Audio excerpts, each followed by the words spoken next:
On her first business trip, the female CEO of Baidu discovered a strange phenomenon. Many of the shops in the small town had names identical to her assistant's surname. This made her suspect that her assistant, who had been with her for 3 years, might be a hidden rich second-generation heir. Although he didn't answer directly, Andrews, in his private car, completely abandoned his usual meek demeanor. He not only threw the heavy suitcase to Margaret, who was wearing high heels, but also deliberately threw her handbag into the water. Margaret, who was usually arrogant and domineering, was now as timid as a mouse, unable to say a word, because the next thing she had to do was take a boat to Andrew's house, and she was afraid of water. When she finally arrived at her destination, trembling with fear, she was shocked by the huge manor in front of her. It turned out that Andrews was indeed from a wealthy family. Although their family business didn't span the entire country, it was very influential throughout Alaska. Initially, Andrews was always asked to inherit the family business, but he, who wanted to become an editor, preferred to argue with his father and go to New York alone to pursue his dream. And Margaret happened to be the editor-in-chief of the most famous newspaper in New York. Therefore, the two became superior and subordinate by chance, and had been working together for more than 3 years. However, in terms of personality and lifestyle, they were worlds apart. While Andrews was still sleeping, Margaret had already started running and reading. When Andrews overslept and woke up in a panic, Margaret was still elegantly and calmly eating breakfast. When Andrews rushed to the company in a hurry, Margaret also happened to walk in confidently in her high heels. And after the two met, there was never any small talk, only work-related discussions. The scene depicts a typical interaction between a superior and a subordinate, with the subordinate carrying out the superior's orders and the superior giving instructions. However, after quickly completing his task, Mage unusually stopped Andrew,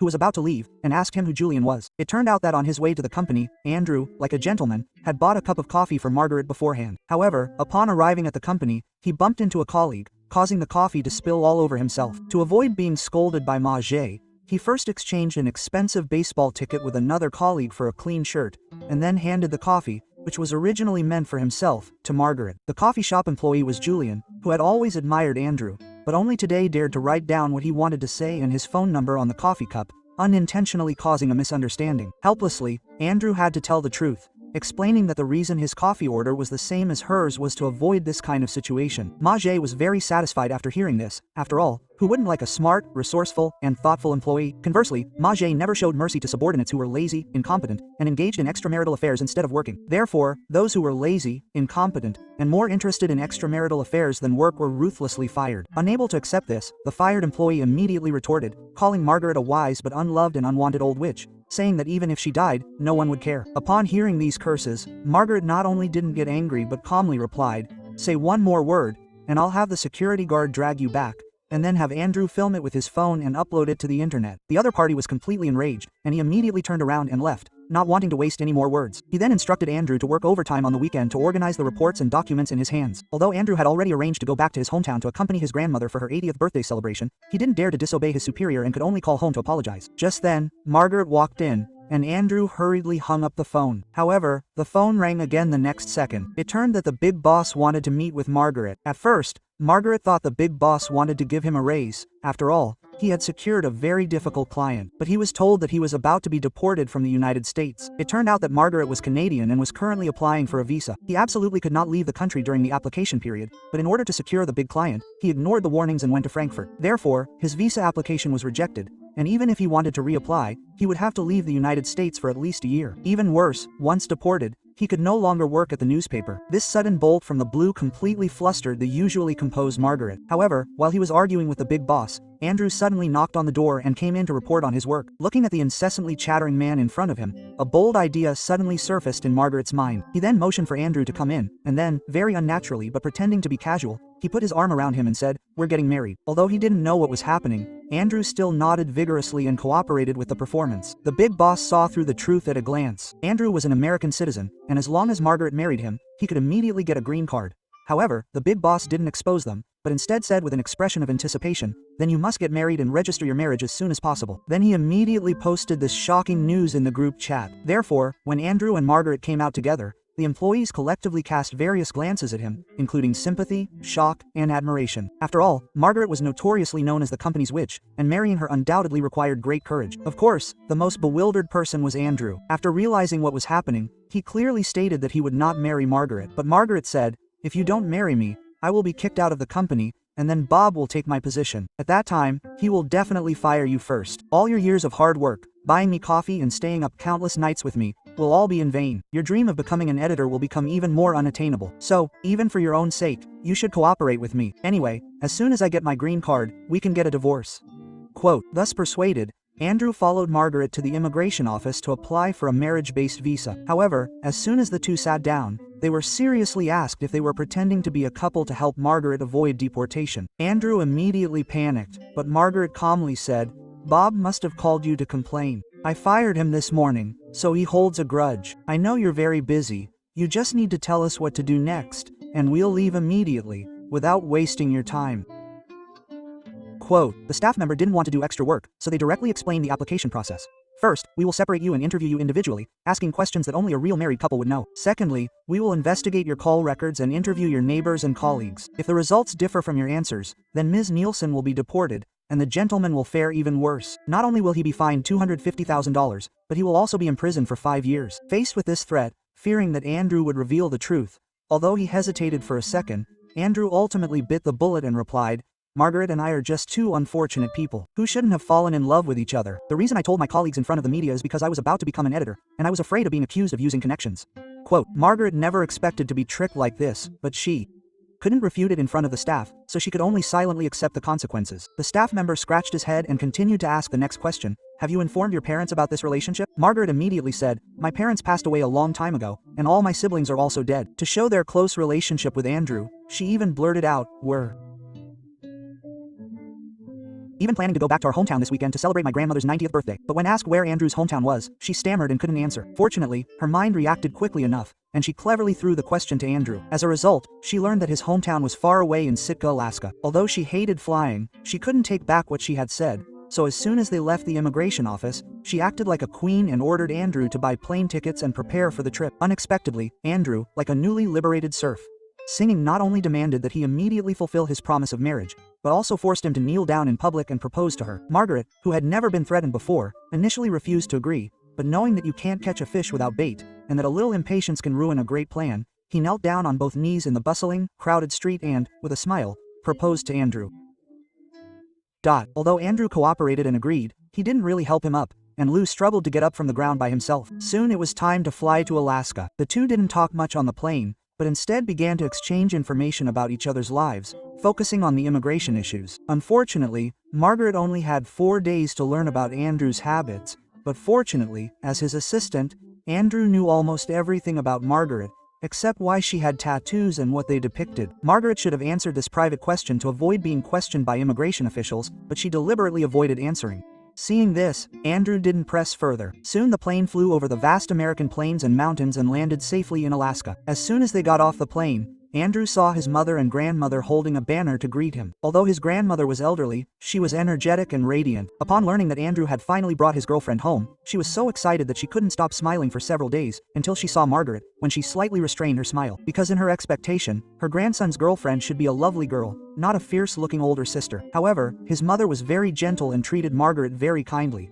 Margaret never cared about anyone's opinion, and besides, she wasn't Andrew's real girlfriend, so she didn't need to care whether his family truly liked her. Instead, she was more concerned about whether the hotel she was staying at met her expectations. Unexpectedly, she was told that the hotel reservation had been cancelled, and she would be staying at Andrew's house for the next few days. It was then that she learned that Andrew was a true second-generation rich kid. Moreover, that evening, Andrew's family invited more than 50 relatives and friends to hold a welcome party for the two of them. However, the two, who were supposed to be acting sweet and loving at the party, kept arguing and bickering. Just as Margaret was about to ask Andrew when he would announce their engagement, his father suddenly called Andrew aside and mocked him, saying that even now, he was still just an editorial assistant, and that to climb the corporate ladder, he had even slept with the strictest boss. Andrew retorted, "Now Margaret is not only my boss but also my fiancée.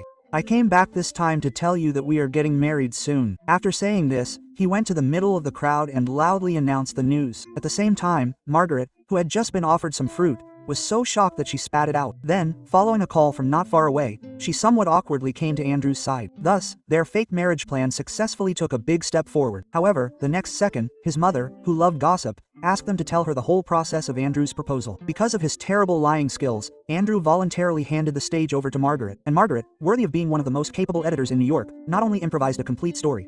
The whole romantic story also tells of the ups and downs of their relationship, which is touching. However, just when they thought everything was going well, their friends and family started urging them to kiss. To avoid being seen through, They could only endure the awkwardness and lightly touch their lips, like a drop of water. But they were criticized for being too reserved. Helplessly, they deepened their kiss, but unexpectedly, this kiss stirred up a wave of excitement in both of their hearts. However, neither of them paid much attention to it, considering it just a brief reaction after the kiss. But Andrew's mother and grandmother secretly pushed them together, making them stay in the same room. Unfortunately, Andrew was very gentlemanly and willingly gave the bed to Margaret, while he slept on the floor wrapped in a small blanket. Not only that, when Margaret couldn't sleep because of the extreme weather in Alaska, he thoughtfully used the remote control to lower the curtains in the entire room, creating a comfortable sleeping environment. The next day, awakened by the urgent ringing of the phone, Margaret woke up groggily. It turned out that a colleague in New York needed him to deal with a tricky problem. But because the room's signal was too poor, he couldn't hear what the other person was saying, so he quickly put on his jacket and went to the spacious yard. At the same time, the puppy that Grandma had just adopted also came out and kept wandering around Margaret. At first, Margaret, who was a little afraid of dogs, just wanted the dog to go away. But a hawk suddenly appeared and directly snatched the puppy that was frolicking on the grass. Margaret immediately threw his phone at the hawk, rescuing the poor dog. But just as he picked up his phone and was about to continue the business call, the vengeful hawk returned and directly attacked him. He snatched the phone away, and in an instant, he lost his temper and, in a fit of desperation, picked up the dog and prepared to exchange it for the phone with the eagle. After all, losing his phone was like losing all contact with the outside world. He didn't notice that his grandmother and mother were standing by the window in the room, watching his every move with amused expressions. Just then, Andrew, who had finally woken up, joined them. Then, at his mother's request, he went to Margaret and told him that he had to change his clothes immediately and go shopping with his grandmother and mother. However, shopping was Margaret's least favorite thing to do, so he immediately refused. But Andrew said, "If you don't go, I won't take you to the city to buy a new phone." After saying that, he hugged Margaret and patted his butt, indicating to the family members who were still watching them that they were indeed a couple. The so-called shopping trip was actually going to the most famous bar on the island to drink and watch a performance. At first, Margaret thought the bar was green, and the performance was healthy and elegant. Unexpectedly, the next second, a man with a beer appeared on stage and started stripping. What made Margaret even more uncomfortable was that his mother, while helping him cheer, pushed him onto the stage to receive the sexy attack from the stripping man. Only after he was forced to pat the man's butt did he get off the stage. Finally able to catch his breath, he went to the balcony alone, but soon another girl came out. This girl was none other than Andrew's girlfriend from high school to college. The reason they broke up was because of different aspirations. Andrew wanted to develop his career in New York, while the girl only wanted to stay at home. Unable to compromise, they could only choose to go their separate ways. However, the girl cheerfully said to Margaret, "You and Andrew are a perfect match. I'm truly happy for you." But Margaret knew that the other girl wasn't heartbroken at all, and was even still deeply in love with Andrew. However, as his nominal girlfriend, she couldn't protect herself by saying, "Andrew and I are fake.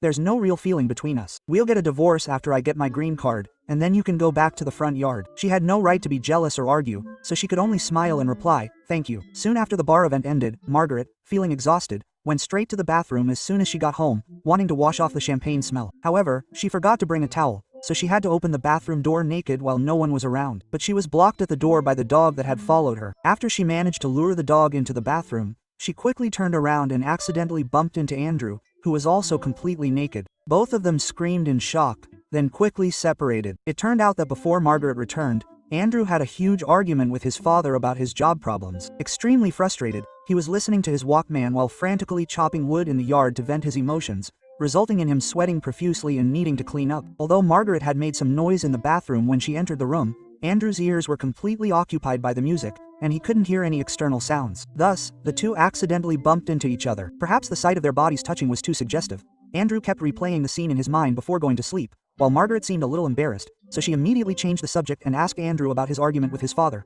Because of this, even though the other person was harsh and wouldn't let him help anymore, he didn't get angry. Instead, for the first time, Zhu Dong spoke about himself. Quote, "I like watching paranormal shows, but I don't like flowers because they remind me of funerals. I've never played video games. My favorite book is Wuthering Heights. After my father scolded me, I ran to the bathroom and cried for a long time. The bruises on my body are from swallows. My parents died when I was 16. Andrew remained silent for a long time afterward, partly to process the sudden influx of information, and partly because he was shocked by the other person's statement, "I haven't slept with a man in a year and a half." He even jokingly repeated it. However, this also eased the originally gloomy and sad atmosphere in the room, and the two broke the awkwardness and drew closer to each other. The next day, Margaret woke up first again, but unlike yesterday, she not only stopped shouting for Andrew to get up, but after glancing at him, she tidied her appearance and put on lipstick. Just as she was about to lie down again, a knock on the door suddenly sounded. Hearing the voice outside the door, Margaret, sensing something was wrong, immediately woke Andrew on the floor. Then the two of them struggled on the bed for a long time before finally pretending to be a loving couple embracing each other. At the same time, his mother, father, and grandmother also entered the room one after another,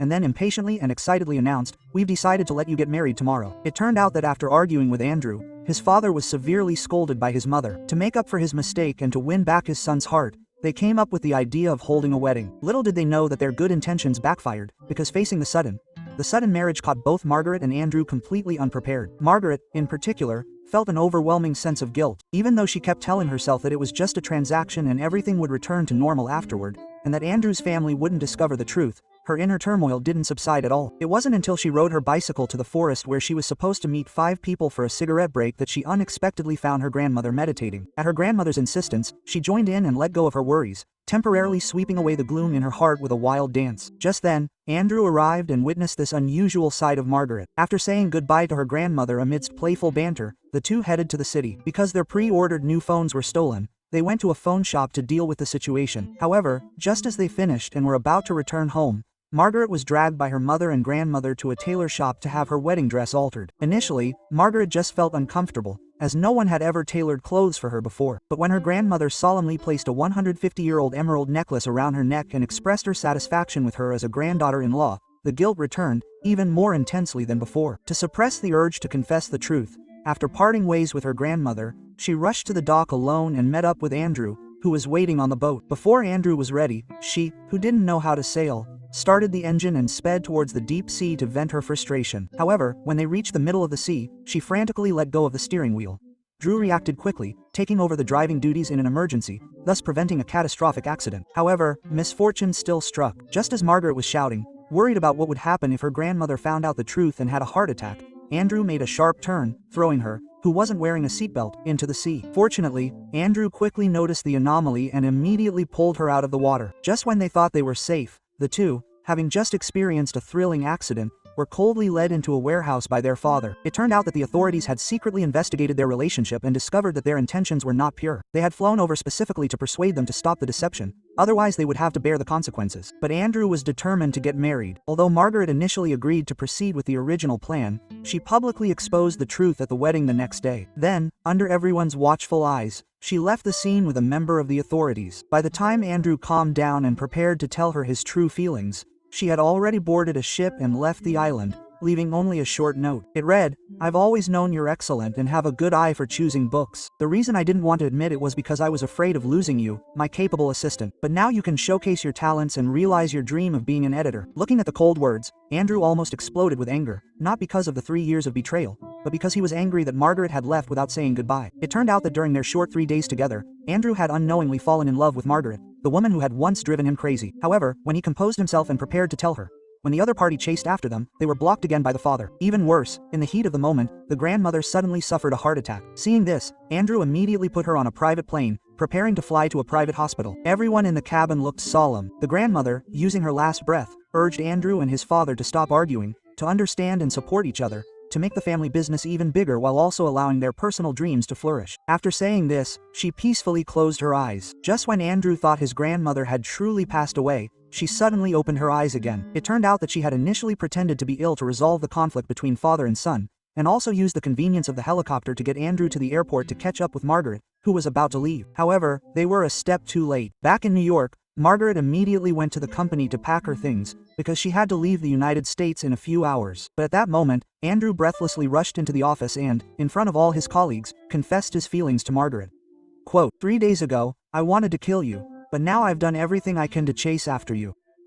Actually, from our first kiss, the first time you told me about your tattoos, the first time we met, I hadn't yet recognized my own feelings. It wasn't until the wedding day when you suddenly left, leaving me standing there alone, that I realized I had fallen in love with you, and I absolutely cannot stand by and watch the person I love be kicked out of the country. So please, marry me first, and then we can get to know each other better." At this moment, the surrounding colleagues were all moved by the touching confession and gasped in amazement. Only Margaret remained silent. It's hard to believe that someone could actually fall in love with someone so introverted, eccentric, neither gentle nor lovable, and even strong-willed and arrogant. Little did she know that in Andrew's eyes, she possessed exceptional capabilities and a soft, rich inner world. It was only because she lacked affection that she had to build a hard shell to protect herself from harm. But as long as someone could see her true nature beyond the surface, it would be hard not to fall in love with her. Although she was still afraid of having loved and then losing that love, Faced with Andrew's passionate pursuit, Margaret finally lowered her guard and gave Andrew, and herself, a chance at happiness. Thus, the two returned to the United States as a couple.